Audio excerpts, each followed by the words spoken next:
மாணவ நண்பர்கள் அனைவருக்கும் வணக்கம். நான் உங்கள் பொன்வேல் பாண்டியன், நடப்பு நிகழ்வுகள் ஆசிரியர். இன்றைய தினம் டிசம்பர் 27ஆம் தேதி 27ஆம் தேதிக்குரிய நடப்பு செய்திகளை டிஎன்பிசியோட புதிய பாடத்திட்டத்தின்படி சூப்பராக சில விஷயங்களை அருமையான அந்த நடப்பு செய்திகளை சப்ஜெக்டோட லிங்க் பண்ணி ஸ்ட்ராட்டஜிக்கையும் மிஸ் ஆகாமல் எல்லாமே சிறப்பான முறையில் தொகுத்து வழங்க போகிறோம். மக்களே போனஸ் கேள்விகள், சூப்பர் செஸ் கேள்விகள், இப்படி நிறைய விஷயங்களை பண்ணிட்டு இருக்கிறதுனால சமீபத்தில் நடந்த எல்லா தேர்வுகளையும் பார்த்தீங்கன்னா நடப்பு செய்திகளை ஒரு கேள்வி கூட மிஸ் ஆகாத அளவுக்கு சூப்பராக, அதுவும் எக்கனாமிக்ஸ் சம்மந்தப்பட்ட கரண்ட் அஃபேர்ஸ் எதுவுமே மிஸ் ஆகாத அளவுக்கு சூப்பராக நிறைய கேள்விகள் நம்முடைய அந்த நோட்ஸ்லேருந்து வந்துட்டு இருக்குது. ஓகேவா? அதனால தான் சொல்கிறேன், ஒரு நோட்டு போட்டு எழுதிக்கோங்க. வாய்ப்பு கிடைக்கும் போது ரிவிஷன் பண்ணிக்கோங்க. தேர்வில் வெற்றி பெறுங்கள். ஆரம்பிக்கலாமா? இன்றைய தினத்திற்கான நடப்பு செய்திகள் டிசம்பர் 27ஆம் தேதிக்குரியது.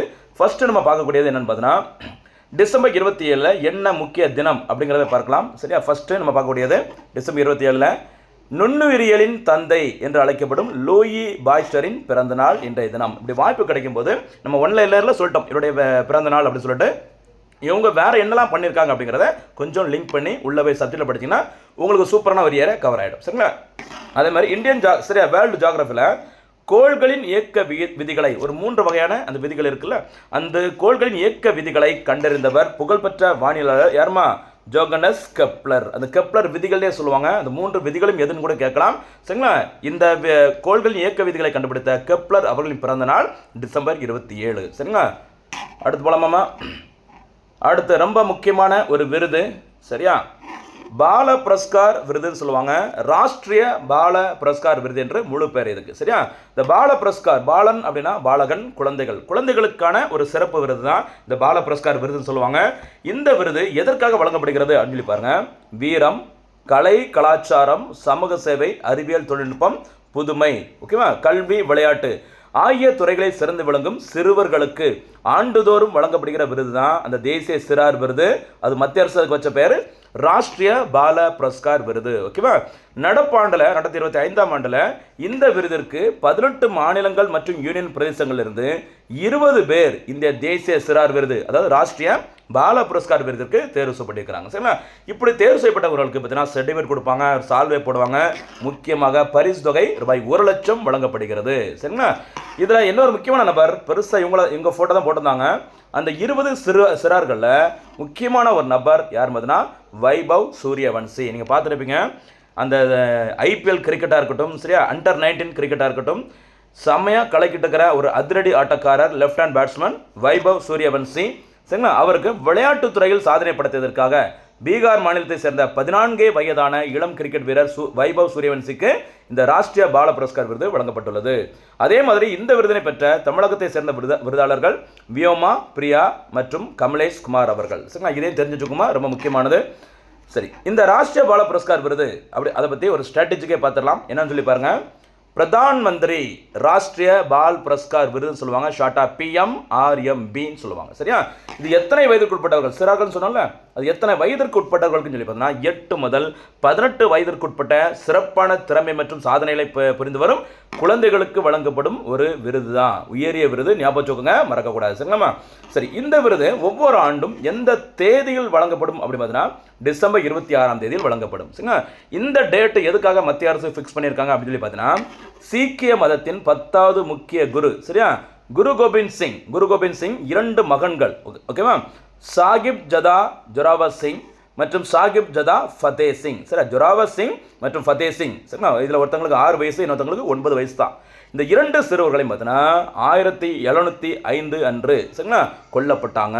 சரிங்களா? சின்ன பசங்களை கொண்டுட்டாங்க. யாரு? இந்த பிரிட்டிஷ்காரங்க. ஓகேவா? அதனால அவங்களுடைய வீர மரணத்தை போற்றும் வகையில் அது ஒரு தியாக நாளாக, அதாவது வீர பால திவாஸ் தினமாக இந்திய அரசினால் கடைபிடிக்கப்பட்டு வருகிறது. என்னைக்கு டேட்ல? டிசம்பர் 26ஆம் தேதி. அந்த டிசம்பர் 26ஆம் தேதி வீர் பால் திவாஸ். சரிங்களா? அந்த டேட்ல தான் இந்த ராஷ்டிரிய பால புரஸ்கார் விருது வழங்கப்படுகிறது. சரிங்களா? இந்த விருது எந்த மத்திய அரசின் சார்பில், ஓகேவா, மத்திய அமைச்சரவையின் சார்பில் வழங்கப்படுகிறது பார்த்தீங்கன்னா மத்திய அரசின் பெண்கள் மற்றும் குழந்தைகள் மேம்பாட்டு அமைச்சகத்தின் சார்பில் வழங்கப்படுகிறது. இந்த விருதினை வழங்குபவர் இந்திய குடியரசுத் தலைவர் அவர்கள். முதல் முறை இந்த விருது வழங்கப்பட்ட வருஷம் 1996. என்ன டேட்ல? டிசம்பர் 26. சரியா? அப்போ டிசம்பர் 26, 1996 மத்திய பெண்கள் மற்றும் குழந்தைகள் மேம்பாட்டு நல அமைச்சகம் விருதினை வழங்குவது இந்திய குடியரசுத் தலைவர். 2025ஆம் ஆண்டில் இந்த விருது 20 சிறு குழந்தைகளுக்கு வழங்கப்பட்டுள்ளது. ஓகேவா? இதில் முக்கியமான விஷயம் என்னென்னு பார்த்தீங்கன்னா 8 முதல் 18 வயதுக்குட்பட்ட அந்த சாதனை படுத்த குழந்தைகளுக்கு தான் இந்த விருது வழங்கப்படும். சரியாம்மா? அடுத்தபடியாக கேரளாவில் பறவை காய்ச்சல். ஏதாச்சும் ஒரு நோய் பரவுது அப்படின்னா ஃபஸ்ட்டு ஸ்டேட் ஏதாவது இருக்கும் பெரும்பாலும் கேரளா. சரியா? கோவிட்-19லேருந்து நிபா வைரஸ், ஜிகா வைரஸ், அந்த வயசில் பறவை காய்ச்சல். கேரளாவில் பரவும் பறவை காய்ச்சலின் பெயர் H5N1 வகையை சேர்ந்தது. சரிங்களா? ரொம்ப முக்கியமானமா, ஹைலி பேத்தோஜெனிக் ஏவியன் இன்ஃப்ளூயன்ஸா. சரியா? HPAN சொல்கிறாங்க. சில நேரத்தில் இதை கூட கேட்கலாம். ஓகேவா? இது பொதுவாக பறவை காய்ச்சல் என்றே அழைக்கப்படுகிறது. பேட் ஃப்ளூன்னு சொல்லுவாங்க. இது பறவைகளை தான் பொதுவாக தாக்கும். ஆனால் சமீப காலமாகவே இந்த பறவை காய்ச்சல், சரிங்களா, அது யாரையும் தாக்குது பார்த்தீங்கன்னா மாடுகள், பூனைகள், மனிதர்கள் போன்ற பாலூட்டிகளையும் தொற்றி வருகிறது. அதனால் நீங்கள் பார்த்தீங்கன்னா கேரளாவில் பறவை காய்ச்சல் பரவு அப்படின்னு சொல்லிட்டு கேரளாவோட தமிழ்நாடு கேரளா எல்லையில் நிறுத்தி, ஓகேவா, நல்ல மருந்துகள் தெளிப்பது அப்படிலாம் நிறைய பண்ணிட்டு இருக்கிறாங்க. கொஞ்சம் கவனமாக இருந்துக்கணும். பறவை காய்ச்சல் அப்படிங்கிறது ஒரு மோசமானதான். சரிங்களா? உயிரிழப்பை கூட ஈஸியாக உருவாக்கிறோம் சொல்லியிருக்கிறாங்க. மறந்துடக்கூடாது. சரியாம்மா? அடுத்தபடியாக நம்ம என்ன பார்க்கக்கூடியது ஒரு முக்கியமான புத்தகம். எப்பவுமே ஒரு போட்டித் தேர்வில் அந்த பெரிய பெரிய முக்கிய தலைவர்கள் எழுதிய புத்தகங்கள், சரியா, அது யாரால் எழுதப்பட்டது அப்படின்னு சொல்லி கேட்பாங்க. இன்றைய தினத்தில் ஒரு சூப்பரான ஒரு செய்தி வந்திருக்கு பாருங்க. ஒய் தி கான்ஸ்டியூஷன் மேட்டர்ஸ், ஓகேவா, அப்படிங்கிற ஒரு புத்தகத்தை எழுதியிருக்கிறாங்க. சரியா? தமிழில் சொல்லும்போது ஏன் அரசியலமைப்பு முக்கியமானது அப்படிங்கிற தலைப்பில் இந்த புத்தகம் வெளியிடப்பட்டுள்ளது. யாரால் வெளியிடப்பட்டதுன்னு சொல்லி பார்த்தீங்கன்னா நூலாசிரியர் பாருங்க DY சந்திரசூட் அவர்கள். சரி, DY சந்திரசூட் அவர்கள் இந்திய உச்சநீதிமன்றத்தின் 50வது தலைமை நீதிபதி ஆவார். சரியா? DY சந்திரசூட் அவர்களுக்கு பிறகு 51வது தலைமை நீதிபதியாக இருந்தவர் சஞ்சீவ் கண்ணா. சஞ்சீவ் கண்ணா அவர்களுக்கு பிறகு 52வது இருந்தவர் BR கவாய் அவர்கள், அதாவது பூஷன் ராமகிருஷ்ணா கவாய் அவர்கள். தற்போது மற்றும் 53வது தலைமை நீதிபதியாக இருப்பவர் சூரியகாந்த் அவர்கள். ஓகேவா? அந்த மாதிரி 50வது, சரி, முதல் தலைமை நீதிபதி ஹரிலால் கனியா, 50வது தலைமை நீதிபதியாக இருந்த DY சந்திரசூட் அவர்களால் எழுதப்பட்ட ஒரு முக்கியமான புத்தகத்தின் பெயர் தான் வை தி கான்ஸ்டியூஷன் மேட்டர்ஸ். மறந்துடக்கூடாது. இது அடுத்த ஒரு எக்ஸாமில் கண்டிப்பாக கேட்கறதுக்கு நிறைய சான்சஸ் இருக்குது. அடுத்தபடியாக நம்ம ஏற்கனவே சொன்ன மாதிரி தான் இந்திய உச்சநீதிமன்றத்தின் தலைமை நீதிபதிகள். அதில் நம்ம பார்க்கக்கூடியது ஃபர்ஸ்ட் முதல் தலைமை நீதிபதி ஹரிலால் கனியா, 50வது தலைமை நீதிபதி DY சந்திரசூட், 51வது சஞ்சீவ் கண்ணா அவர்கள், 52வது BR கவாய், தற்போதைய மற்றும் 53வது தலைமை நீதிபதி சூரியகாந்த். ஓகேவா? இந்திய உச்சநீதிமன்றத்தில் 33 நீதிபதிகளும் ஒரு தலைமை நீதிபதியும் மொத்தமாக சேர்த்து 34 நீதிபதிகள் இருப்பாங்க. மறந்துடாதீங்க. சரியாமா? இந்திய உச்சநீதிமன்றம் இப்போது செயல்பாட்டில் இருக்க இந்த சுப்ரீம் கோர்ட் ஆஃப் இந்தியா உருவாக்கப்பட்டது ஜனவரி 28, 1950. அதுக்கு முன்னாடி ஃபெடரல் கோர்ட், சரி, அந்த கூட்டாட்சி நீதிமன்றமா அப்படிங்கிற பேரில் தான் செயல்பட்டு வந்தது 1937 கொல்கத்தாவில். சரியாமா? மறக்கக்கூடாது. இந்த இடத்துல போனஸ் கேள்வி கேட்கலாமா? இந்திய உச்சநீதிமன்றத்தின் தலைமையிடம் எங்கு அமைந்துள்ளது? மறக்காமல் இதற்கான பதில்களை சொல்லுங்கள். ஓகேவா?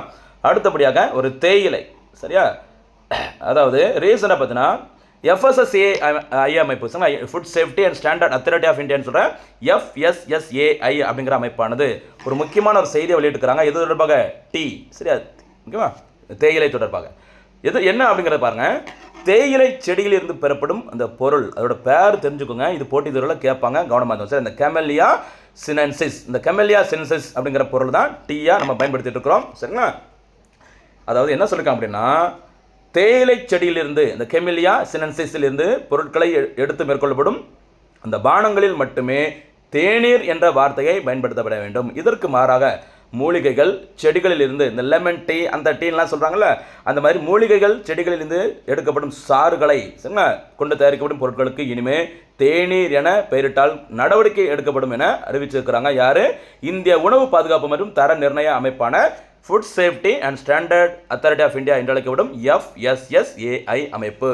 இதை மீறும் நிறுவனங்கள் மீது எந்த சட்டத்தின்படி, இப்படி தான் கேட்பாங்க எக்ஸாமில், இதை மீறும் நிறுவனங்களின் மீது இந்திய உணவு பாதுகாப்பு மற்றும் தர நிர்ணய சட்டம் 2006 கீழ் நடவடிக்கை எடுக்கப்படும். சரி, ஃபுட் சேஃப்டி அண்ட் ஸ்டாண்ட், ஓகேவா, அதாவது 2006 உணவு பாதுகாப்பு மற்றும் தர நிர்ணய சட்டம் உருவாக்கப்பட்டது. சரியா? ஃபுட் சேஃப்டி அண்ட் ஸ்டாண்டர்ட்ஸ் ஆக்ட்னு சொல்லுவாங்களே, 2006 உருவாக்குறாங்க.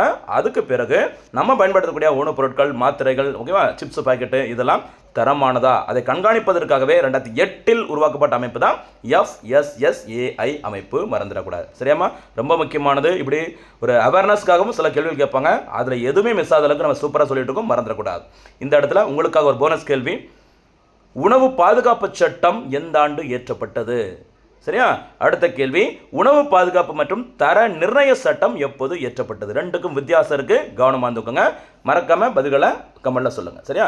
அடுத்த சூப்பர் 6 கேள்வி, இன்றைய தினத்திற்கான சூப்பர் 6 கேள்விகள். முதல் சூப்பர் 6 கேள்வி, சமீபத்தில் வைபவ் சூரியவன்சிக்கு என்ன விருது வழங்கப்பட்டது?